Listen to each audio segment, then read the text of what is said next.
그다음에 그 디플레이션에 대해서 이야기하셨는데 네. 먼저 현재 그 디플레이션에 한국이 이미 진입했다라는 뉴스들이 요즘 많이 나오고 있거든요. 동의하시나요? 동의하지 않습니다.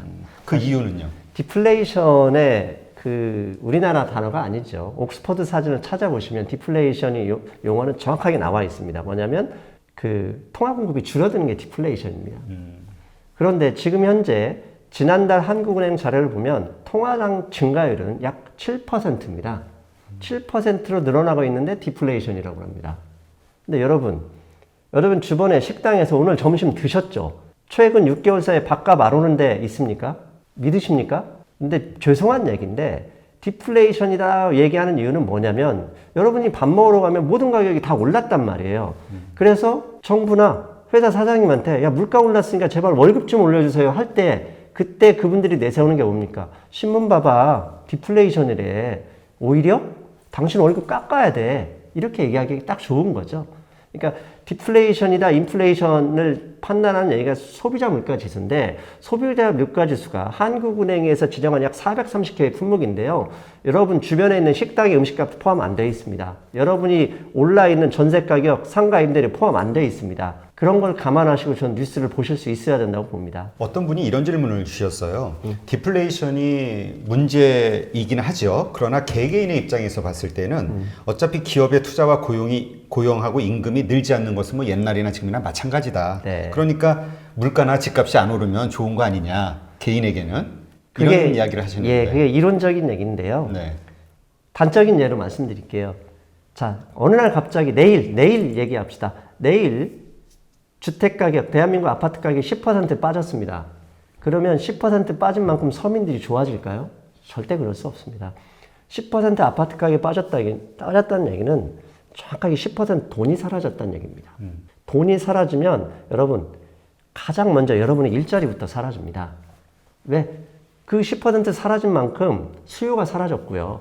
공급 여력이 줄어들어야 됩니다. 그러면 전체 대한민국 일자리 10%도 사라져줘야 돼요.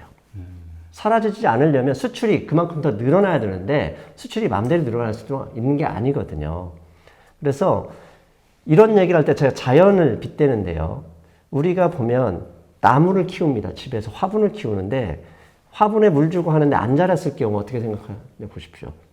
일정 수준 하면 안 자라거든요. 왜? 초기에는 자라다가 어느 정도 이게 나이가 먹으면 정체됩니다. 그러면 키우는 재미가 없어져요.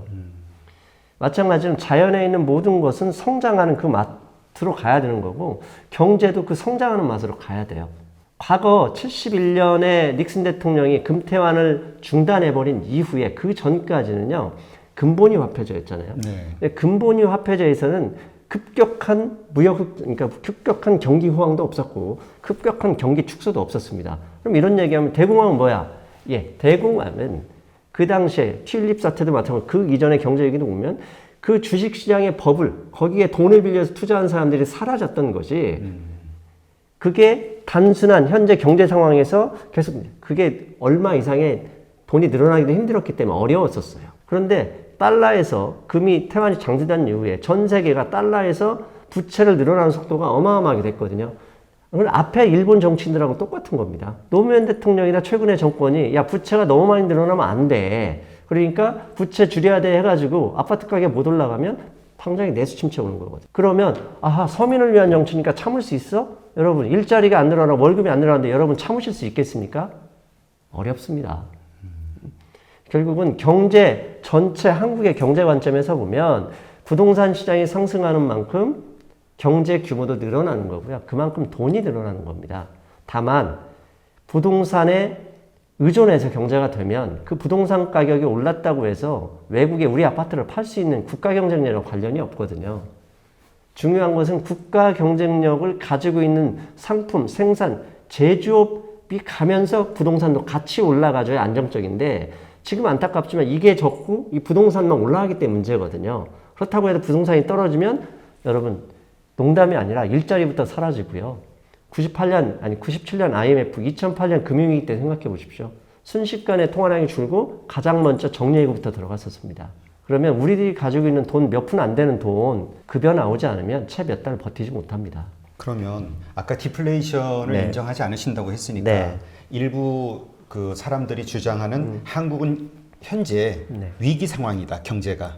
이 말에 동의를 안 하시겠네요? 그렇죠. 경제 위기라는 것은 한국의 경우는 내수가 30%고 외치 그러니까 무역이 70%, 대외 의존도가 70%입니다.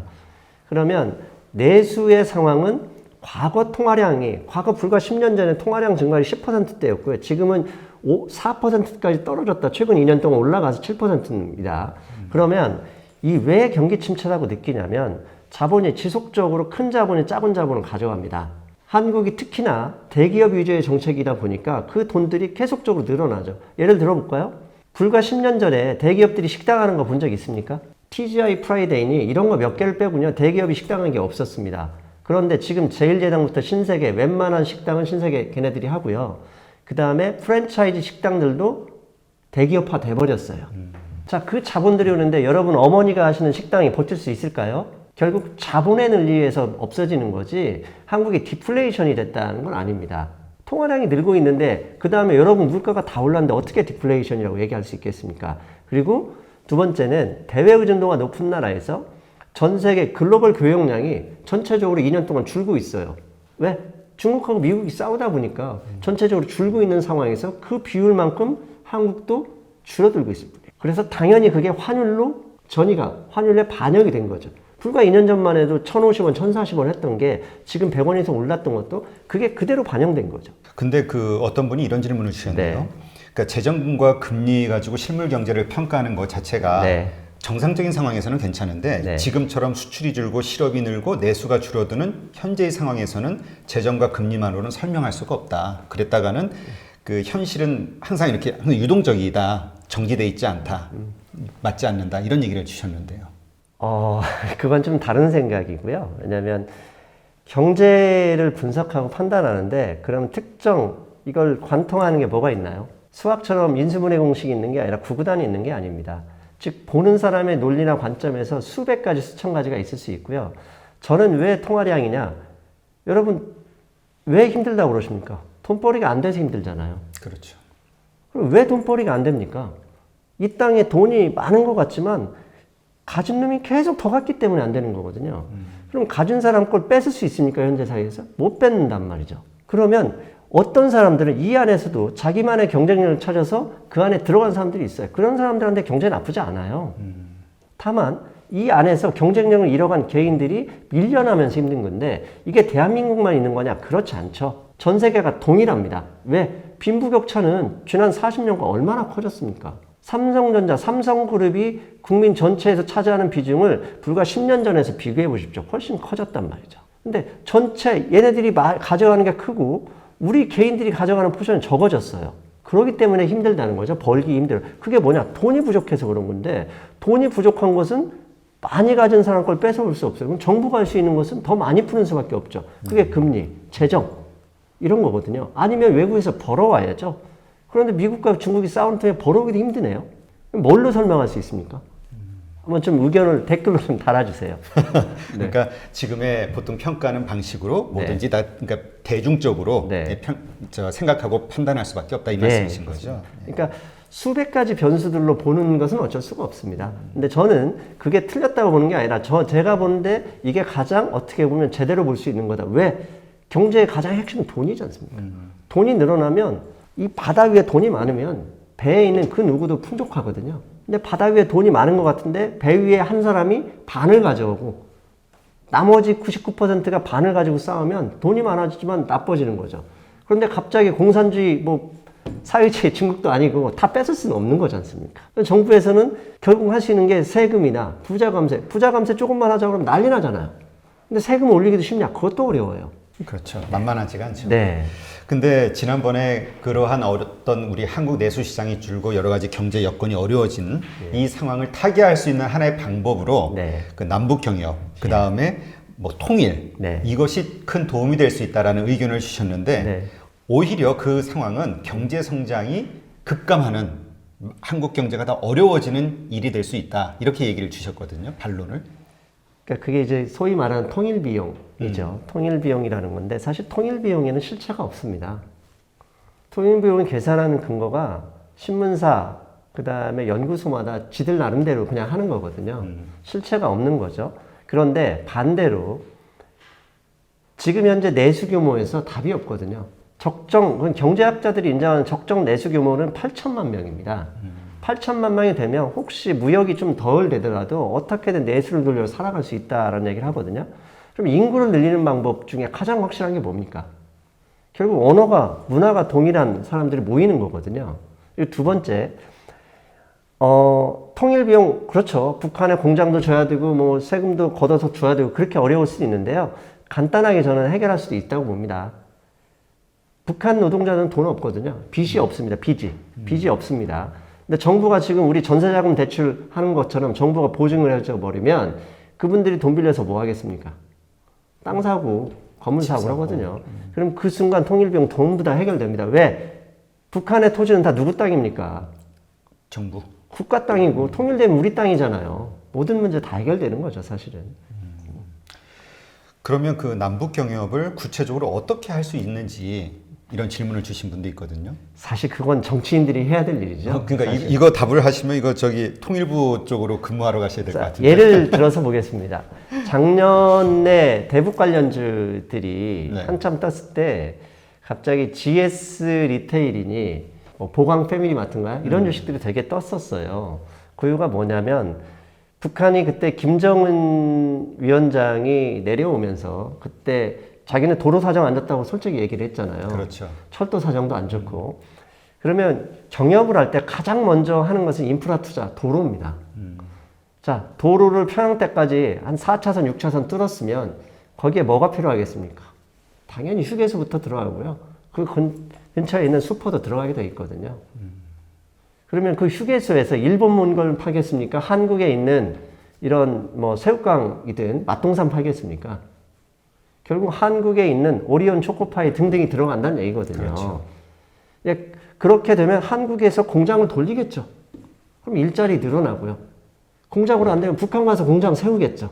그럼 관리 감독 일자리는 또 한국에서 가야 되거든요. 그만큼 일자리가 늘어나고 생산이 늘어나는 거죠. 이게 단적인 예로 그렇게 볼 수 있죠. 그다음에 지금 한국의 대형 중장비 트럭의 이제 시장 점유율이 높은 게 볼보 트럭입니다. 들어가면서 보셨을 거예요. 현대의 트럭보다 그런 트럭들은 볼보 트럭이 글로벌 이제 리더인데요. 글로벌 리더인 볼보 트럭이 지금 현재 본사가 제가 알기로는 창원에 있습니다. 아, 그래요? 예, 창원에 있는데요. 그들이 한국 시장을 철수할까 심각하게 고민하다가 기대를 걸고 있는 게 남북 경협을 기대를 걸고 그냥 현재 있는 걸로 알고 있어요. 왜? 그 중장비가 더 이상 팔 데가 없거든요. 아, 이제 뭐 건설할 만한 데는 다 끝났으니까 나라들도. 지금 현재 한국의 도시화율인 80%입니다. 미국의 도시화율, 우리보다 훨씬 선진국까지 얼마나 80%입니다. 서유럽 국가들, 한국보다 더 선진국들 평균적으로 도시화 비율은 약 75%로 알려져 있습니다. 네. 그러면 전 인구의 80%가 이미 도시에 살고 있고요. 더 이상 개발할 곳이 없는 거예요. 도시화가 이미 정체돼 버리면 개발로 인한 성장은 정체됐고, 그렇다면 중장비 트럭 등등등등은 팔 데가 없는 겁니다. 만약에 볼보 트럭이 한국을 떠난다.